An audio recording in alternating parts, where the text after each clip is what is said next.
우리가 다 알고 있는 성경 중에 창세기를 아마 많은 사람들이 제일 많이 읽으셨을 거예요. 자, 창세기 1장 1절 시작. 태초에 하나님이 천지를 창조하시니라. 네, 이게 짧기 때문에 다 하셔야 됩니다. 땅이 혼돈하고 공허하며 흑암이 깊음 위에 있고 하나님의 영은 수면 위에 운행하시니라. 하나님이 말씀하여 이르시기를 빛이 있으라 하심에 빛이 있었고 하나님이 보시기에 좋았더라 까지 외우면 딱 좋아요. 제가 창조의 목적, 하나님의 영으로 인도받는 해서 창세기 1장과 1장 1절 말씀과 2절 말씀을 나눴습니다. 오늘은 3절 말씀이 되는데요. 이거를 그냥 꿰어서 한번 말씀을 드리면 창세기 1장 1절 말씀이 믿어지지 않으면 그 다음 구절들은 읽혀 내려가는 것들이 어렵습니다. 태초에 하나님이 천지를 창조하셨다라고 하셨는데 하나님을 빼면 아무것도 아니라는 거예요. 그래서 창세기 1장에 태초에 하나님이 창조주이신 하나님이 천지를 만드셨다. 그래서 천지를 만드신 하나님. 그래서 우리가 창조주 하나님이란 천지 창조가 만들어지기 이전의 모습은 어떻냐면 어둠, 흑암, 혼돈, 공허함들이 가득했다.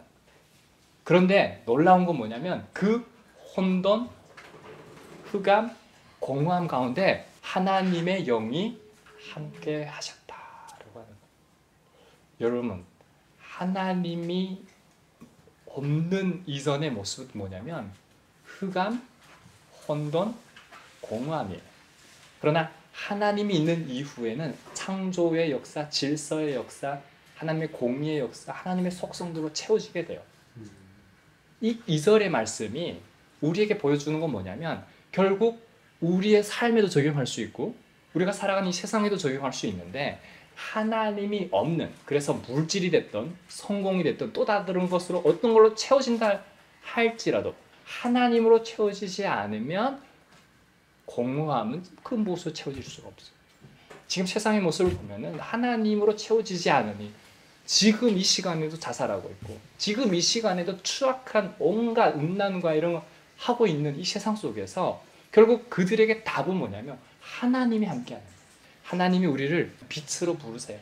그리고 우리를 어디로 보내시냐면 그 어둠, 흑암으로 보내신다는 거예요. 그것이 동화되라는 것이 아니라 빛 되시는 예수 그리스도가 누구와 함께 하세요? 우리와 함께 하세요. 그래서 누구로 말미암아 살아요? 예수 그리스도 내 삶의 주인이 되심으로 예수 그리스도로 말미암아 살아가는 거예요. 예수 그리스도가 다스리시는 거예요. 이것이 하나님 나라인데 이 하나님 나라의 빛이 저와 여러분을 통해서 어디에 비치기를 원하냐면 혼돈과 공허함과 그 흑암이 깊은 곳에 하나님이 역사하기를 원하시는 거예요. 그래서 하나님이 우리를 통해서 선한 일을 행할 능력을 갖게 하여 주셔서 하나님이 이 어두운 세상 가운데 빛을, 구원을 비추기를 원하신다라고 하는 거예요. 3절의 말씀이 중요한데 하나님이 말씀하여 이르시기를 빛이 있으라 하시니까 뭐가 있었다고요? 빛이 있었다. 엘로힘 하나님이잖아요. 하나님이 다마르, 엘로힘 다마르 하나님 말씀하시면 오르하야가 된다는 거예요. 이것이 1장 1절에 가면 태초에 하나님이 천지를 창조하셨는데 창조 안에 채워지는 역사예요. 이제부터 빛도 들어가고 사람도 들어가고 새와 짐승과 모든 것들이 이 하나님의 창조 질서 안에 생겨나는 것들인 거예요. 여기서 중요한 게 있어요. 뭐냐면 다마르라고 하는 거예요. 하나님 말씀하셨다라고 하는 거예요. 이 말씀이 오늘 우리가 읽혀지게 되는 이 성경이라고 할 수 있겠죠. 근데 중요한 건 이거예요. 이 성경이 왜 하나님이냐라고 하는 거예요.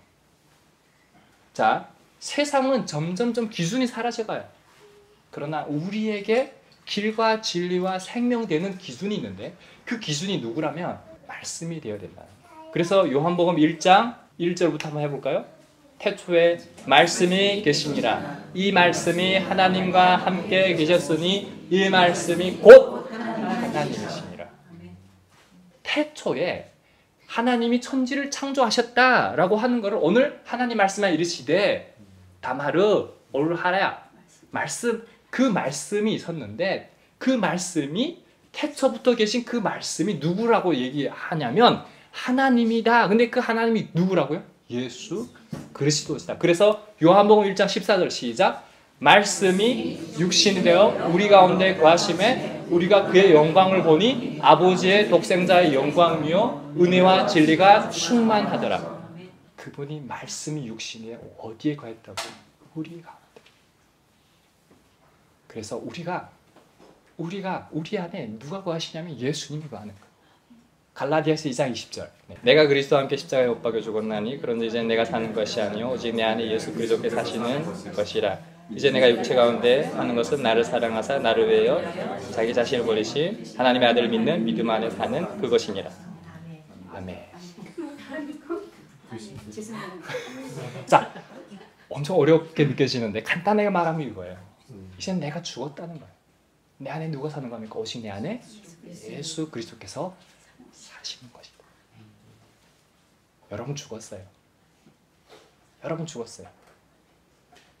불화가 일어나고 여전히 문제가 생기는 가정이 있거나 사람이 있거나 교회가 있거나 사회가 있으면 여러분 살아있어서 그래요.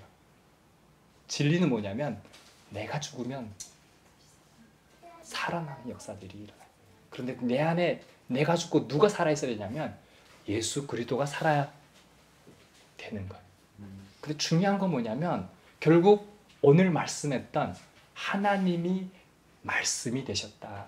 그래서 그 말씀이 우리를 다스리시고 통치하신다라고 하는 거예요. 이거는 엄청난 역사예요. 꼭 핵심 구절 해서 교회마다 적혀 있는 게 있어요. 이렇게 다 적지도 않고 딱 핵심 구절 적어 있는 교회들이 많은데 그것만이라도 외우십시오. 그리고 그걸 가지고 묵상하십시오. 기도하십시오. 그리고 그 말씀대로 살아내도록 몸부림치십시오. 우리에게는 헌신과 결단이 필요합니다. 항상 우리가 구원받았다고 해서 과거형이 되면 안 돼요. 항상 현재형이 돼야 돼요. 오늘 아침에도 아침에 깨나서 모든 것이 진짜 하나님의 은혜다. 하나님의 은혜다. 이게 자연적으로 막 이렇게 떠오르는 거예요. 감사한 거예요. 이게 무슨 거냐면 우리가 제자양육을 지금 1:1 제자양육을 다 봤지만 그게 지식으로 남아서는 안 된다는 거예요. 정말 예수님이 내 삶의 주인이 되고 말씀하시고 그래서 그걸 말씀 안에서 묵상되어지고 그렇게 살아낼 때 내 안에 어떤 역사가 일어나냐면 어둠이 떠나가게 되는 역사가 일어나고 내 안에 평안으로 가득 채워진 역사가 일어나요. 그리고 어제도 새벽 1시까지 대부도에서 탈북민들하고 많은 교제를 나눴지만 제가 10년 동안 함께 했던 그 사람들이 대화를 끊임없이 나눴는데 언제면 이게 바뀔까? 제가 선교하는 방법 중에 3가지가 있는데 뭐냐면 첫 번째는 친구가 되고 공감하고 친구가 되는 거예요. 두 번째가 복음 전하는 거예요. 그리고 세 번째가 필요를 채워주는 거거든요. 그런데 언제까지 공감하고 친구가 되는지를 모르겠는 거예요. 복음 전할 때를 복음은 늘 전했는데 막혀버리니까. 근데 10년이 되니까 어제 저 예수님 믿는다고 얘기하더라고요. 그리고 이제 교회를 가겠다. 그래서 남편까지 제가 이렇게 얘기했어요. 계속 강 목사라는데 아직 강 목사는 아니고 그래서 제가 이렇게 얘기했어요. 누나는 매 주일 교회를 가라. 그래서 제가 안산 동산교회 홍서 목사님에게 연락 다니게 그리고 형님에게 뭐라고 얘기했냐면 이렇게 얘기했어요. 자주는 다니지 말고 1년에 한두 번 정도 최소한 다녔으면 좋겠다. 그랬더니 다니겠대요. 이게 탈북민들한테는 엄청난 거예요. 이런 것들이. 근데 저는 본의 아니게 삶으로도 살아내지만 늘 말씀으로 이렇게 이게 무슨 말이냐면 예수님이 말씀이 돼 우리 가운데 거하셨다라고 하는 게 우리가 말씀만 달달 외워서 말씀만 대언하는 것도 중요하지만 그보다도 그 말씀대로 살아가는 게 중요해요. 하나님이 먼저 우리를 사랑한 것 같이 사랑하는 게 중요해요. 그래서 제가 알려드리고 싶은 건 이거예요. 말씀이 하나님 된다라고 하는 거를 말씀 하나만 붙잡고 외워버리면 이 하나님이 나와 함께하는 거 이렇게 착각하는데 이렇게 방향을 가르치고 있으면 저기 한두 번 얘기하는 건 아닌데 가르치고 있으면 손가락만 보지 말라는 거예요. 그 가르치고 있는 그 나타내 보이지 않는 믿음의 눈으로 여러분 바라보이는 그 하나님을 보라는 거예요. 아까 그랬어요 여러분. 태초에 하나님이 천지를 창조하시느라 누가 중요하다고요? 하나님. 믿음의 눈을 열어서 누굴 바라봐야 되냐면 하나님을 바라봐야 되는 거예요. 흑암이든 혼돈이든 어두운 가운데, 공허함 가운데 우리의 삶의 주인이 누구라고요? 예수 그리스도. 그분이 우리에게 말씀하시는 걸 들을 수 있어요. 다마르. 어떤 역사가 일어난다고요? 오르하야. 빛이 있으라면 빛이 있다는 거예요. 아멘? 그래서 우리는 연약해요. 우리는 할 수 없어요. 그러나 우리와 함께 하시는, 나는 할 수 없지만, 나는 죽었지만 나와 함께 하신 예수 그리스도는 할 수 있어요. 그래서 우리가 기도해야 되는 거예요. 기도해야 되는 거. 어떻게? 말씀에 의지하여. 이게 중요한 거예요. 다마르에 의지하여. 그분이 누구세요? 예수 그리스도. 아멘? 네, 그래서 1대1로 흩어져서 양육도 받고 하는데, 그것이 실제 성육신 되시는 예수 그리스도의 그 하나님의 영광이, 은혜와 진리가 충만하더라. 그 영광이 저와 여러분 가운데 날마다 끊임없이 일어날 수 있기를 바랍니다.